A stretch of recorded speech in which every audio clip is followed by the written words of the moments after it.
এদের সাথে আমার কথা চলতে থাকতো, এক সময় মানে সম্পর্কের দিকে এগিয়ে যায়। ও রসকস করে বিয়ের পর, বিয়ের আগেই রসকস বিয়ে করতে হারানো দূরে কথা।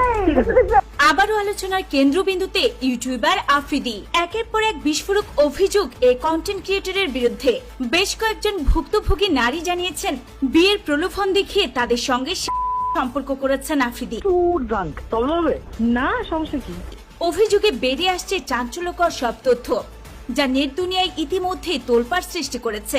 অনেকেই প্রশ্ন তুলছেন, এভাবেই কি জনপ্রিয়তা ব্যবহার করেছেন তিনি?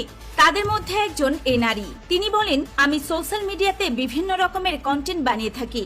পায়েল নামের এ নারীর অভিযোগ, দীর্ঘদিন তার সঙ্গে শারীরিক সম্পর্কের পর হঠাৎ করে আফ্রিদি তাকে ছুঁড়ে ফেলে। তিনি জানান, আফ্রিদির সঙ্গে আমার একটা বন্ধুর মাধ্যমে যোগাযোগ হয়। তখন আমাকে বিভিন্ন রকমের সহায়তার হাত বাড়ায়, এমনকি হেল্প করার কথা বলে আফ্রিদি। সে আমাকে আশ্বাস দেয় আমাকে কন্টেন্ট ক্রিয়েশনে সে সাহায্য করবে। এভাবে করে আমাদের কথা চলতে থাকে।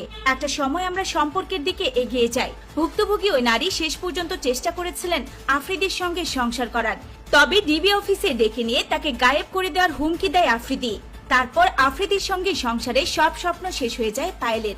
সবশেষ আফ্রিদির সঙ্গে তার সম্পর্কের বিষয়টি সোশ্যাল মিডিয়াতে প্রকাশের হুমকি দিলে আফ্রিদি তাকে উল্টো হুমকি দেয়, মুনিয়ার মতো পৃথিবী থেকে আমাকেও শেষ করে দিতে চায় আফ্রিদি। এরপর আমি জানতে পারি যে বিভিন্ন মেয়ের সঙ্গে ওর সম্পর্ক রয়েছে। ইভেন মুনিয়া নামে যে একজন মেয়ে আছে, ওর সঙ্গেও তার সম্পর্ক ছিল। মুনিয়ার সঙ্গে তার ঘনিষ্ঠ হওয়ার ভিডিও দেখে আমি রাগ করি, কারণ এটা স্বাভাবিক। আমার খারাপ লাগতেই পারে, আমি যেহেতু ওকে ভালোবেসে ফেলেছি। আমার সঙ্গে খুব বাজেভাবে রিয়াক্ট করে আফ্রিদি। একসময় এরকম বলে, মুনিয়ার যেরকম অবস্থা হয়েছে আমারও সেম অবস্থাই হবে। ইনডিরেক্টলি সে আমাকে হত্যার হুমকি দেয়।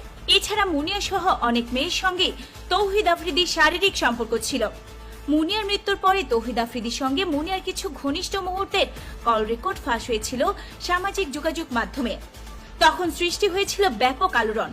তবে ডিবি হারুন এবং টাকা দিয়ে প্রশাসনকে কিনে নিয়ে তৌহিদ আফ্রিদি নিজের জায়গায় এত অপরাধ করার পরও নির্ভয়ে থেকেছেন। খোলা হাওয়ায় ঘুরে বেড়াচ্ছিলেন তৌহিদ আফ্রিদি।